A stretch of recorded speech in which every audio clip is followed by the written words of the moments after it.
তোমার আগমন বার্তা, শিউলির সুবাসে তোমার আগমনের সুর, আনন্দময়ীর আগমনে সকলে মেতে উঠেছে আনন্দ গানে।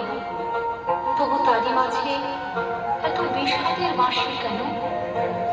চারিদিকে কামনাগ্রস্ত সুরের দল পরিব্যাপ্ত, তাই আজও নারীদের সইতে হয় এত নির্যাতন। একদিকে চলে দেবী আবাহন, অন্যদিকে চলে নারীর শোষণ। এই কি তবে নববিশ্রাম?